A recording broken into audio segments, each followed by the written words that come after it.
last night, so he's not able to attend. So, he asked Shanika and I to take it. So, the first order of business is the approval of the minutes. Do you have any issues with it? No. Okay, I just had a typo.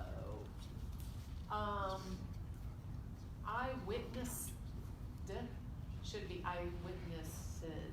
Where are we at? You're in the minutes. There's a, if you just look up witness, the word, you said ED instead of ES. Gotcha. Okay. Other than that, make a motion to approve the minutes as amended. Second, passed. Okay, fire department quarterly update. Got the mouse, so I can Okay. move. See if this works.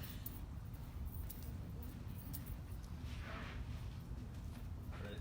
Good afternoon, council members. I'm Chris Bazinski, your interim fire chief. And today we're going to talk about the fire department, what's been going on the last quarter. Three main things.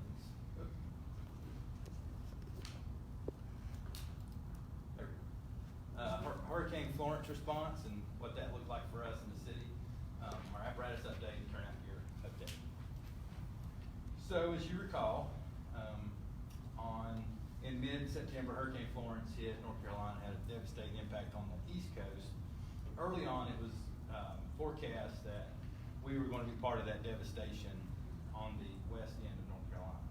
So that impacted how we deployed and how North Carolina Emergency Management prepared for the storm and how we prepared for the storm. And I'll get into a little bit of that more in depth in a second. But we did begin early on declaring a state of emergency.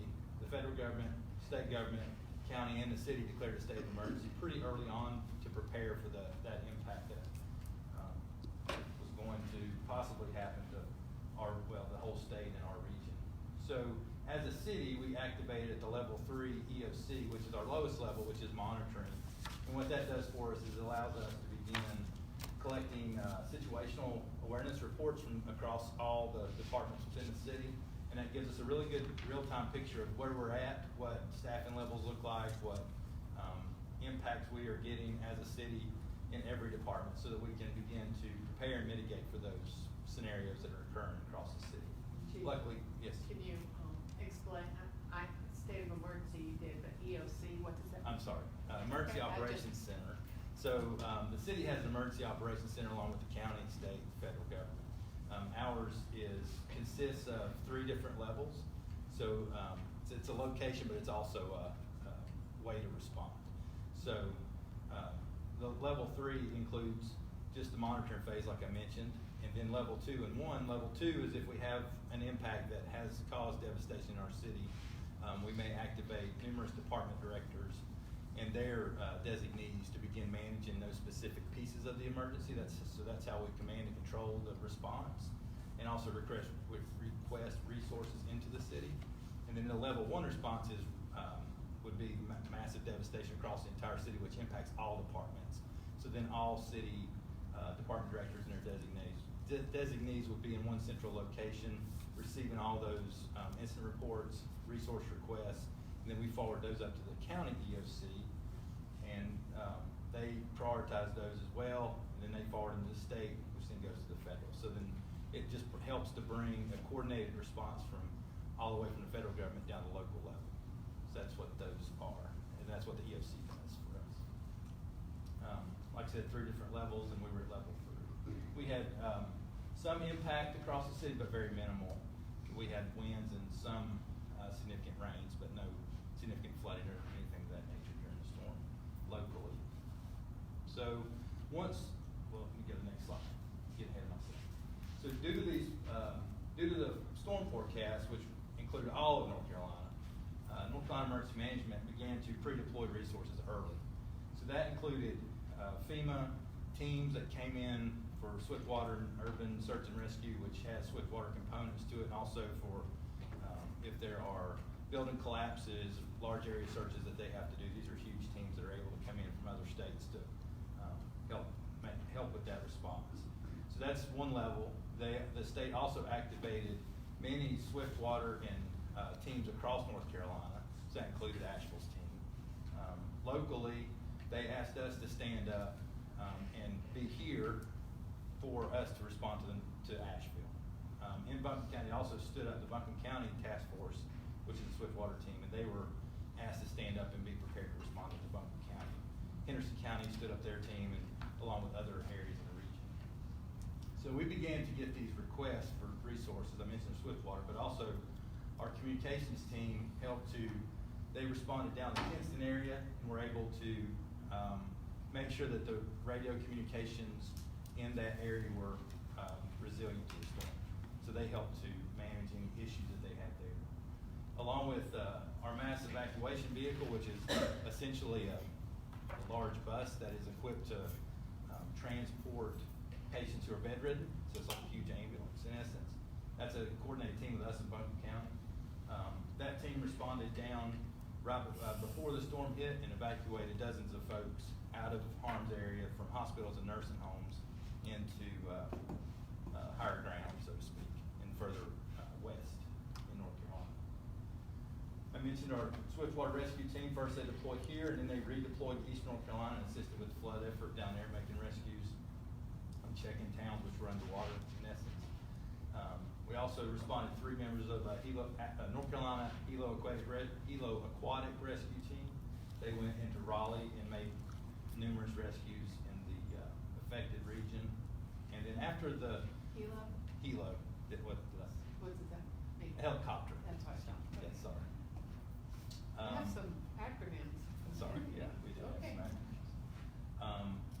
And then lastly, but not leastly, after really the response was over as far as emergency responses, we were asked to assist with the mental health issues that the first responders in that region were encountering.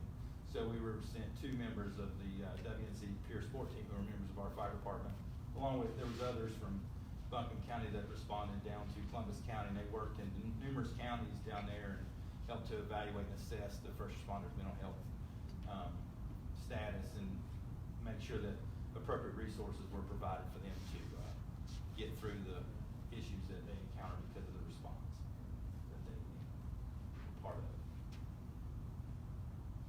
So obviously there's a cost to that response, and so through FEMA, North Carolina Emergency Management manages the reimbursement of what they have requested us to send. That includes reimbursement for all the salaries and benefits of the members who responded, meals, any equipment usage that we encountered, vehicles, boats, that sort of thing, any damage that we incurred, and also the overtime coverage here for the folks who deployed down east. That overtime coverage is also covered as part of those reimbursement costs. About how long does that take to get?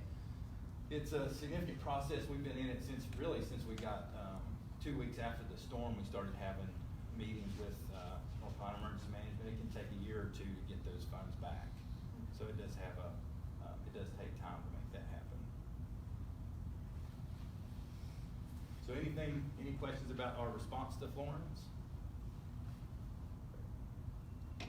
So then quickly, our apparatus and turnout gear update.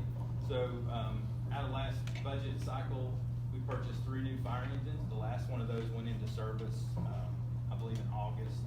So that helps us out. That, along with the replacement ladder truck that is ordered and is currently being built, which will go into service here downtown in late winter. Those 4 apparatus are helping us to offset that fleet repair cost that we had encountered, and we actually reduced our fleet budget by about $100,000 this budget cycle because of these apparatus that are coming online. And then the second set of turnout gear that council approved last year is coming online. We feel that project should be completed by the 1st of January. We had our first shipment come in last week, so one of our 3 shifts that gear is in service now today, and we're working on the other 2 as it comes in. We're just getting it to our firefighters, so we appreciate that a lot. So with that, that's the end of my update. Is there any questions? All right. Thank you.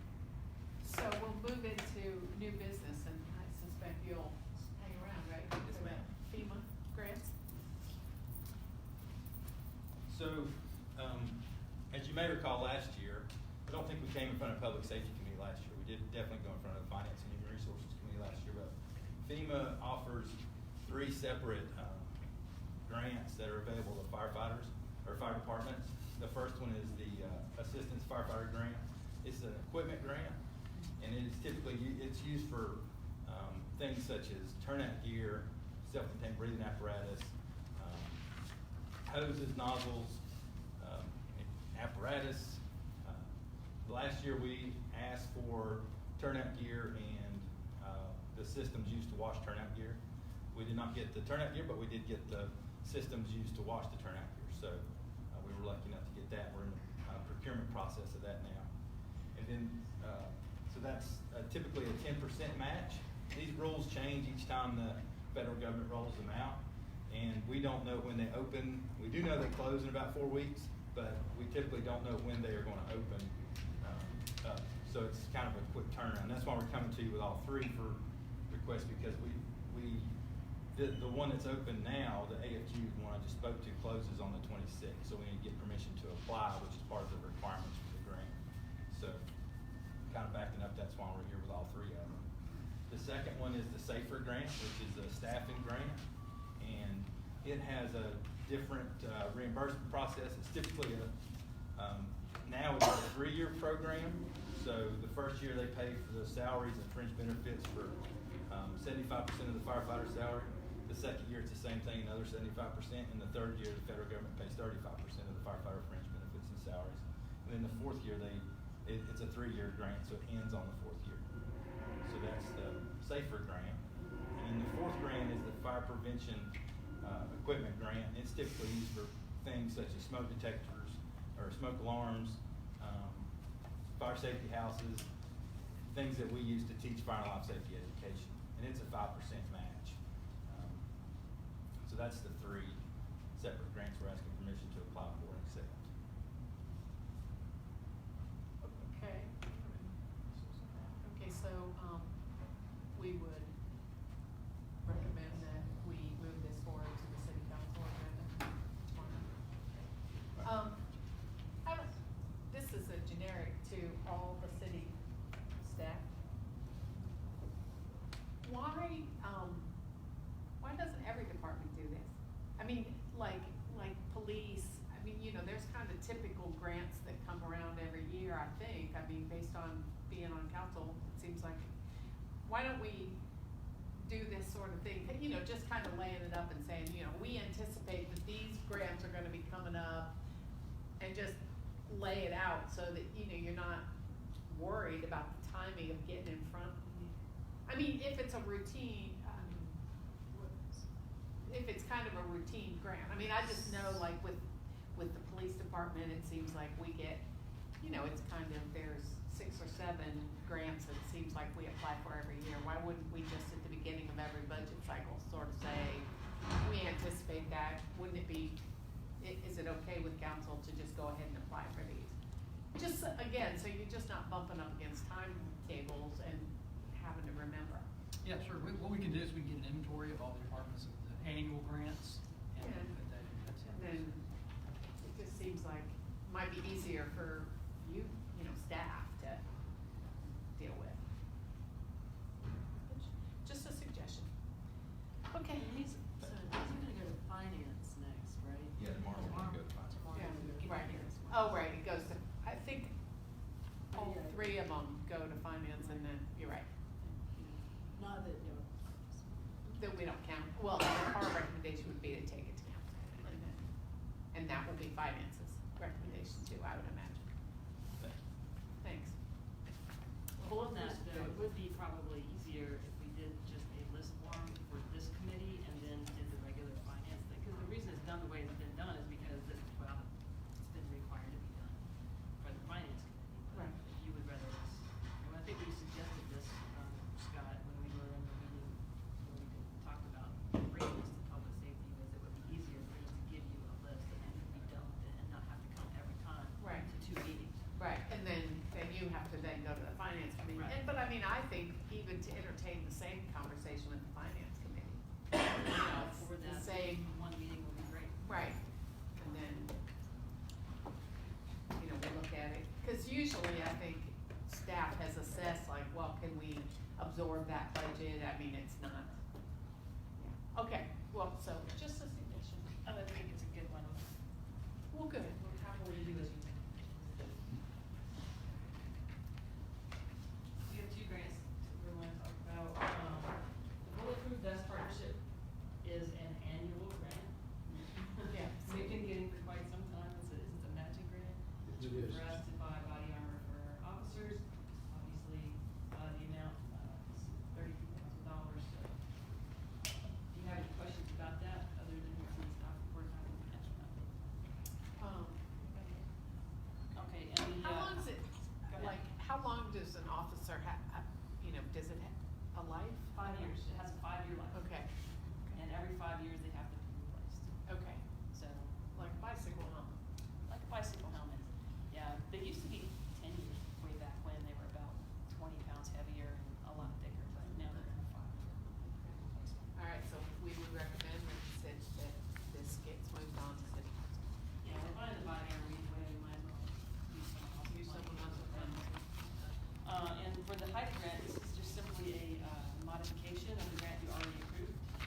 This one just formalizes us taking on the fiduciary responsibility for the grant for Western North Carolina agencies. Essentially, we've been doing that already and unofficially for about the past 5 years. When they first started the HIDE week, Asheville Police Department had fiduciary duties assigned to it. Started that. At some point, they decided to centralize that through Atlanta, but yet we've still been doing the majority of the administrative work associated with it. In the last 2 years, they've asked us to just reassume the fiduciary responsibility, so that's what we're asking them to accept the So- money to do. So this just means that the extra 19,000 will just go through Asheville and then we'll distribute that? Yes, actually, the extra is the 87, and yeah. we 87, distribute I'm it. sorry. Right, we do the distribution, but it also, the good thing about that is it should make it a little bit more efficient for us and a little faster for us to get reimbursements, because we're handling all of that ourselves. As opposed to previously with Yeah, then Atlanta with and then Atlanta. Asheville and then out, okay. Yep. So, it's not, yeah, anything earth shattering. Okay. We're not adding people to anything or doing anything.